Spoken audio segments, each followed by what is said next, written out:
cryptic smut. But That was playing the sax. but the idea, a boundary with like your friend's significant other or your significant other in relation to your friends. And so, but how about like, is there such thing as a friend just seeming like too distant? Or like, cause I feel like I've seen people that complain about, not complain or have issue with like, let's say,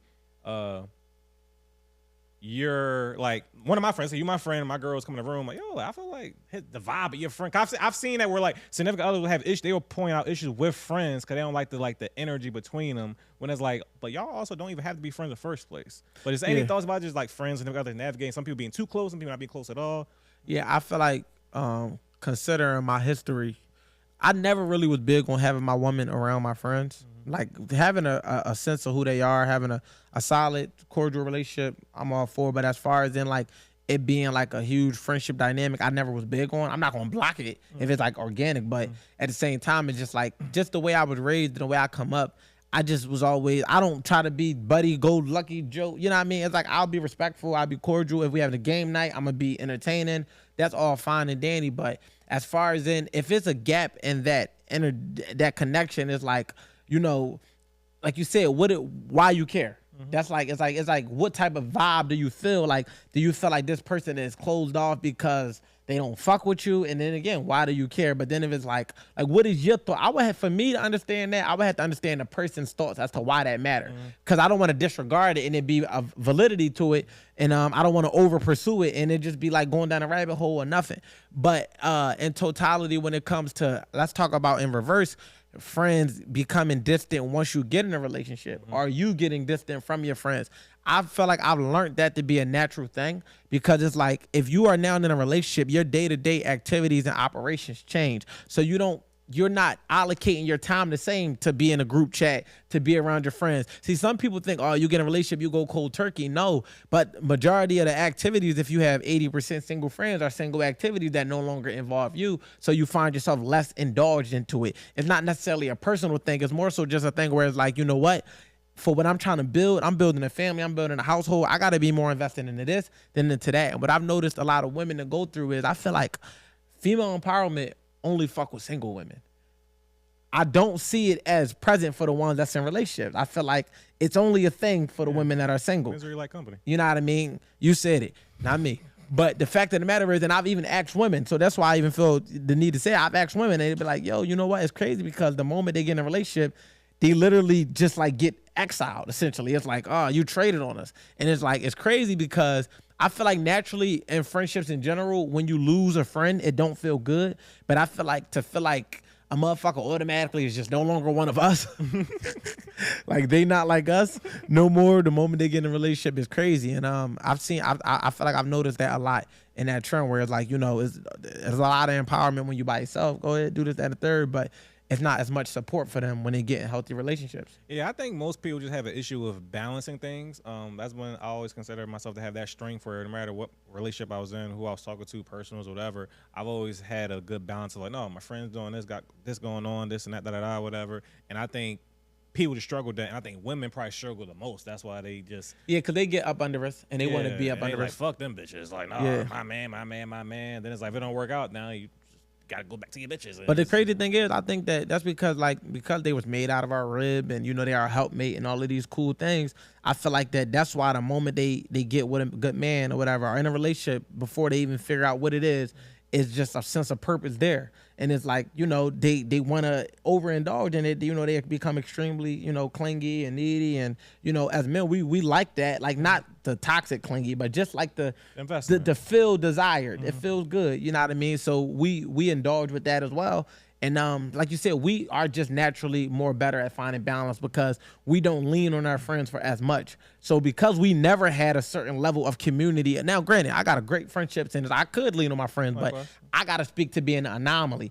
The average man don't really have that community of men that he can go to that's like, yo, look, man, I'm going through this. I'm stressed about this and get some good valid perspective. Most of the time it's just sports talk and, you know, just regular conversations. So to cut that down to be around female company is easy because it's like, I ain't give a fuck to be around you niggas anyway.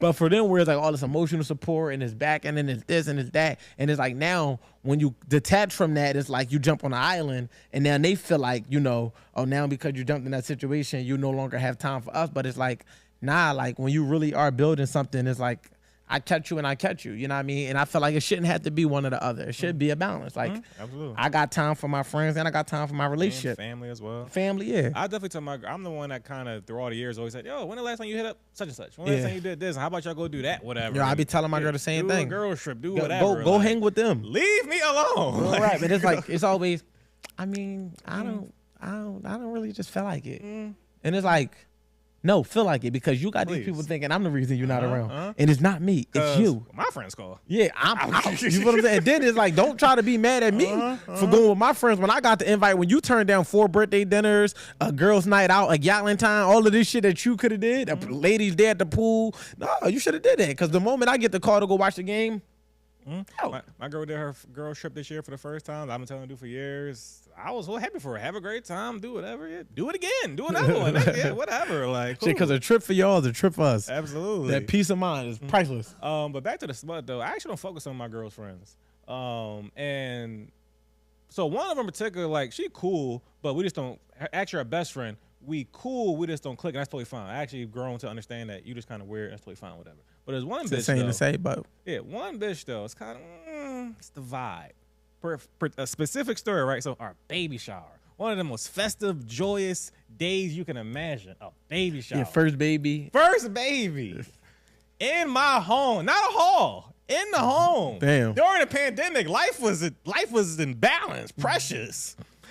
But no, so I never really fucked with this bitch in the first place. But it's cool. That's not a red. But it was like in my mind, yo, why this bitch just never like acknowledge me? Just always just kind of just go out of her way, just not say nothing. I feel it's kind of like rude behavior more so than like, oh, you not Joe. Like, who cares? You're not my friend.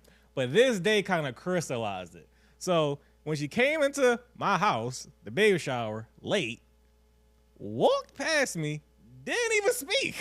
In your house. In my house. And I was like, okay, cool. So I ain't crazy. It wasn't in my mind. You just have some shit. And what I think it is, I think oftentimes, I'm going to say just women, people have friends that low-key be hating on certain things. And I think it projects in certain regards. So you think she don't like you because you're the guy? It don't matter. It's not personal. It's just because she has a man, and it's you just happen to be the one in that seat. Because I think the energy would be a little extra, or whatever. But yeah, so it's always. But yeah, so I say all to say, it's always funny, just kind of like assessing and seeing how friends navigate. How about this? When you spoke about when the relationship ends, so. We spoke before also about the idea of, social media is big. Social media controls everything. The idea of people engaging or following significant others once they become exes. What are your thoughts on that? I think to start following someone's ex is different than to be following them and not unfollow them, right? So it's like if you met my girl and y'all become social media followers, like, then like it's like whatever. Who cares? If I'm not invested in. I don't look back. So it's like for me, I don't know who follows my ex, but it's like. If you, in your own right and regard, go out and seek out to follow somebody after they got out of a relationship with somebody, I just think that's weird. And I think that, that's just like a deeper agenda that you probably got to identify within yourself that I'm not going to put energy into because I would hope that anybody that I've dealt with would just understand, like, like, whatever this is, unless they had a relationship. But it's like the form one after we broke up is crazy to me. Like, I can't even justify that and make it sound cool because it's not. Can't make it make sense? No, because I can't see myself doing it. Now, say, granted, you in a certain space and, you connect with this person and, I don't know, man. I don't follow my homies' girls and let's just unpack in this regard, right? I feel like I don't even look at my homies' women in that way. Like at all. It's like if he's family to me, you're family to me. So it's like for me, it's like I feel like so many men nowadays think more with their dick than they do with their mind, and they don't understand the power of real friendships and genuine relationships and just brotherhood and being able to turn down some shit. Like I wouldn't give a fuck if a chick that one of my homies used to fuck with tried to throw it at me. I'm still not going to knock that down. Now, there's certain women, when I'm single, of course, that if she was never off limits, I'm still going to run that past my homie. How do you feel about this? Because I never want to create a frenemy. out of just over some pussy. Whereas like if a nigga say no, it been plenty of times in real life where I've called my homies, yo, how you feel about such and such? No, that's a no go. I won't press play on it. I don't give a yo. It was one time in particular. I had a chick at the crib. She came there on a 2-man, but I had to call out. I'm like, look, I'm not touching her until I get the green light. You feel what I'm saying? He gave me he was in jail at the time. So I waited till he called home. He called home. He thought, you could have did that. I wouldn't give a fuck. But because I didn't have that green light, I didn't press play on that. Now when I tried to spin the block, my opportunity just wasn't there because it was like an in the moment type of thing. But I was able to live with not getting that because I understood that if I would have did it and he would have felt the way, I would have, that was my wasn't family. worth it. It wasn't worth it. So I feel like a lot of times nowadays men just feel like they go off what the women vibe is. And it's like, you got to understand women are impressionable and susceptible and they look to be led and they could be susceptible more when they vulnerable. So you going off, when you got to be a man, you got to be a leader, you got to go off your vibe. You got to say, man, I'm not doing this because of my principles and my morals and what I stand for, not because of what vibe she giving me. And I'm throwing up the, like, you know, something like, man, but you tell a nigga, he get mad at you. So what? Get mad at me for being a real nigga. Get mad at me for being a genuine friend. Get mad at me for telling you some shit that could have potentially been more detrimental if it didn't come through my door. But you're not gonna get mad at me for crossing you. And I can live with that. And I feel like a lot of times most men just they don't be on that. Like niggas have lost the sense of just being thorough stand-up individuals and just not thinking with your penis and just being able to pass one up. Like every hole ain't to be entered. Sometimes you just gotta let that joint close. Real rap. That sounded crazy, but you know what I mean. Every chick ain't to be fucked. Every girl ain't to be penetrated. It's just not. That sounded crazy.